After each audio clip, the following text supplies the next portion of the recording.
Can you envision a future Supreme Court dominated by appointees by a Democratic president reversing this kind of ruling? Well, perhaps, but the damage is going to be done for a long time. And obviously, we're going to have to try to transform the way the Supreme Court has been gerrymandered itself and stacked and packed with MAGA appointees. I hope you hear what Jamie Raskin just said there. We're going to have to try to transform this Supreme Court. Also, I think that it's possible that even Hansen and Mbop can't make Lawrence O'Donnell sound friendly and agreeable. I don't know that Lawrence O'Donnell and Hansen have ever been in the same place at the same time before. An Annie Frey Show first. Jamie Raskin there, very, very upset, as the Democrats are, with the activist, right-wing extremist Supreme Court that we have. We continue to hear that. Although if they get a ruling that's favorable to them, they're super, super proud of the Supreme Court. Well, the question is, what are Republicans and Democrats going to do next? What should they do next? Which is why we bring Will Chamberlain back on the show with us, senior counsel at the Article 3 Project on X at Will Chamberlain. Will, welcome back. Thanks for being with us today. Always good to be with you, Annie. So you predicted it. It was like a week ago. You were talking about the Voting Rights Act and what you thought was going to happen. I know there's always nuance that I'm not smart enough to understand. I'm going to give you the opportunity to say this right now because there's always a level of depth with which the Supreme Court ruling can go on any of these issues. Talk to me about what you expected and hoped for and what we got. I mean, I think I got everything I hoped for. I wasn't deep enough in the weeds on the briefing to really have a good sense of what the ruling should actually be precisely to be a maximum win for our side. But that's what it was, right? Alito delivered a maximum win, more so than even the Thomas concurrence, which would have struck down Section 2 of the Voting Rights Act. The point, what Alito did was he said, the Section 2 of the Voting Rights Act prohibits the use of race in districting. So properly construed, it works right alongside the Constitution, which prohibits the intentional use of race in any number of different contexts, right under the 14th Amendment. So whereas before, basically, the Voting Rights Act operated as an exception to the general rule of no intentional racial discrimination, now it's another weapon for Republican litigants against these gerrymandered majority-minority districts. And so now that means it's better than just striking it down because we have another asset in our litigation arsenal now. I hear a lot of people reacting. I think off the top of my head, Alabama was a state that was like, hey, they want a little more clarity or specificity on what this ruling means or what's actionable from it. You know, what do other states need to know or do before they take action on their perceived gerrymandered by race districts that they're dealing with? Yeah, I mean, maybe they're doing that. I saw some news that I think they're going to call a special session. I think this ends up resulting in a bunch of special sessions across the South that are going to look at these districts that really stick out like sore thumbs in states that are Trump plus 25. They're the random blue district that's been gerrymandered in a bizarre shape to try and capture the entire African-American vote in the state, which is just so antithetical to how we do things in this country. And I think that those are all just going to go away. And so what's going to happen is Democrats are not just going to be able to rely on these extraordinarily hyper-gerrymandered districts to get seats in the South. They're actually going to have to persuade the broader public. And so if that happens, I know there have been states that have suspended elections that were supposed to happen here because they want to get the districts redrawn appropriately. I've looked at Florida's map. Now, Will, you know, I've said many times before, I live in the state of Illinois. We were the joke on the Colbert Show when J.B. Pritzker was sitting there and said it was drawn by a kindergartner. And then there was no defense of it. That was the end of the conversation about the Illinois 13 that I live in.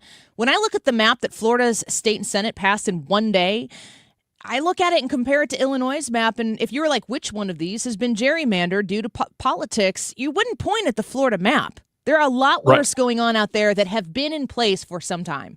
Right. I mean, it's not in the sense it's like, you know, you have Florida is now R plus 15, roughly, a massively Republican state. I mean, so much so that, you know, we forget because it was R plus 1, but it's R plus 15. This is a massive state that is overwhelmingly Republican. It's more Republican now, I think, than New York is Democratic, which is a remarkable thing. And as a result, there aren't going to be that many, just like there were only like a handful of Republican seats in New York, there were only going to be a handful of Republican seats or Democrat seats rather in Florida. And the way it works is, where are the Democratic voting populations? Well, they're in Tallahassee, but that's not enough of them there to create a seat. So then it's basically Orlando and then basically Palm Beach, and then west Fort Lauderdale, west Miami, and that's it. That's really what there's going to be, and it's like that's where you have these really concentrated populations, and it's true about a lot of these maps. North Carolina is very similar, actually, where I live, where you have what seems like a very gerrymandered map, but if you just look at it, you're like, well, there's a really big blue population in Charlotte, and two really big blue populations in Raleigh-Durham.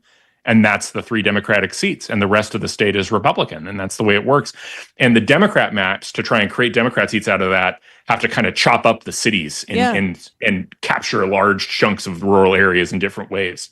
So it just doesn't work. So in Missouri, they had passed a 7-1 map, which I guess prior to I guess they added at least 1 seat, maybe 2. There are talks about going 8-0, and they would take St. Louis and Kansas City and maybe Columbia and split them up in particular ways where Missouri is a very red state. It was a purple state in Obama elections. Mm-hmm. It has gone very much so red. I keep hearing people, I think I heard Ari Fleischer talk about wanting, this is not the way this is supposed to go. There's a huge difference between what's supposed to be and what is. And when I live in the state of Illinois, where they drew the map on this particular process here, they've been doing it for a long time.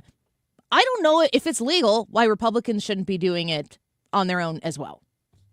I mean, a simple way to think about this is that President Trump won the popular vote by 2 points, right? That's okay. So we have a 435 seat Congress. A 2-point majority with that many seats should mean that we have a majority of at least like 9 or 10. Right, roughly 8 to 10 should be the majority, and the majority is 1 huge, or something. But it's a majority, yeah. Not huge, but it's a majority, right? We won all the votes. I mean, we won more votes than you did, period. And also, your votes are, in a sense, when you think about where the votes are, they're so concentrated in places like California and New York that maybe that should be even a little broader than that. Maybe it should be more like 12 to 15 seats. Mm-hmm. But it's gerrymandering by the Democrats that has kept things very close and really hindered the ability of the Republican House to actually do things. I mean, think about it, for example, like we have a 6-seat majority in the Senate out of just 100 seats, and we have a smaller majority in the House with 400 seats. So this is all a function of Democratic gerrymandering that's already in existence. And so I think, and really that's what the VRA is going to end that, and really mean that if Democrats want to have a majority in the House, they need to actually win the popular vote. Earn it. Yeah. Right? Like if they want to. Otherwise, no, it's not going to happen. Will Chamberlain speaking with us, senior counsel at the Article 3 Project. You gave us a lot of insight in your experience of having lived in Virginia and the Virginia Democratic Party. Now, my understanding is that the maps that were they were passed razor thin.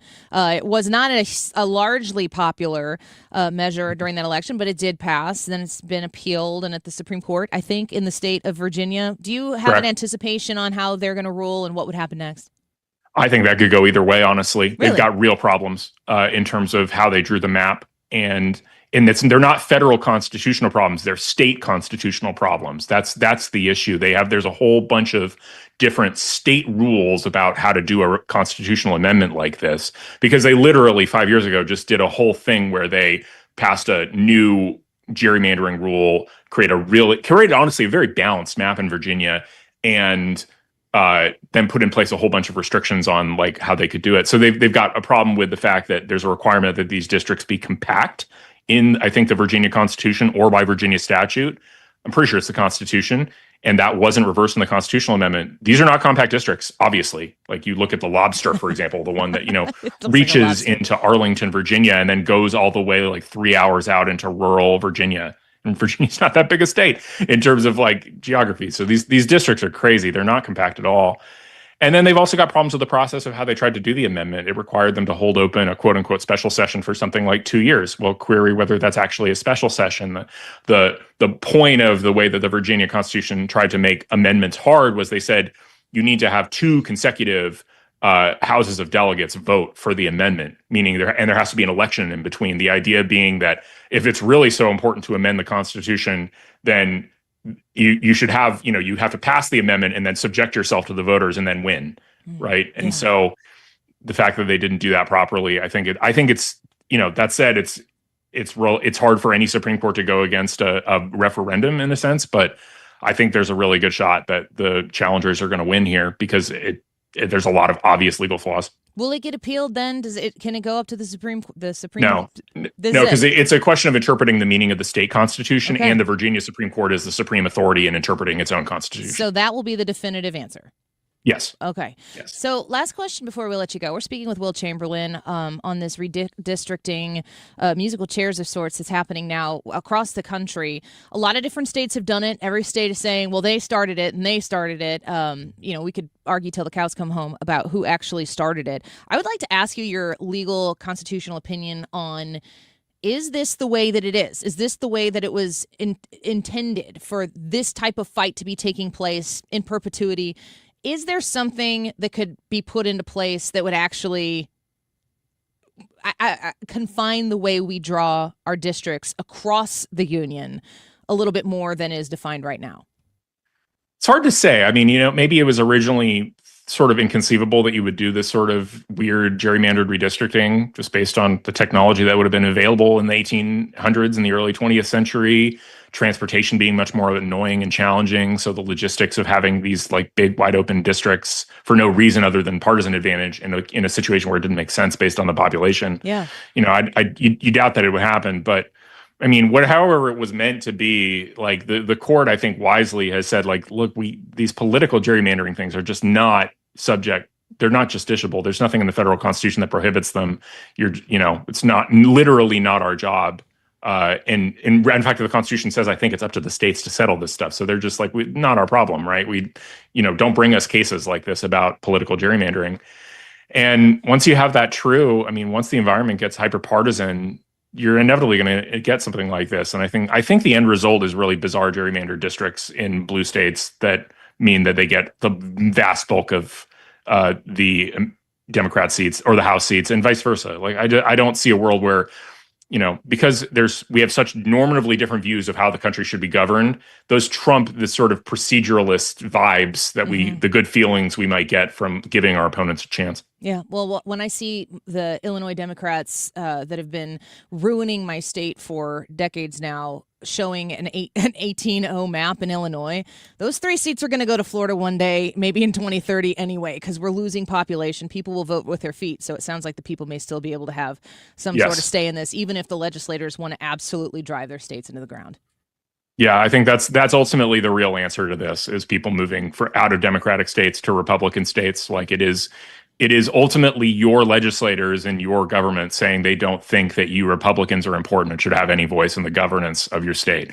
And it's like, thank you for saying that, right? Now I know, and the economy doesn't seem to be doing too hot here, and I don't feel like paying all these pensions. So I think I'll move to Florida. Thank you. Take our tax dollars with us. It's definitely happening in my state, many other blue ones as well, California included.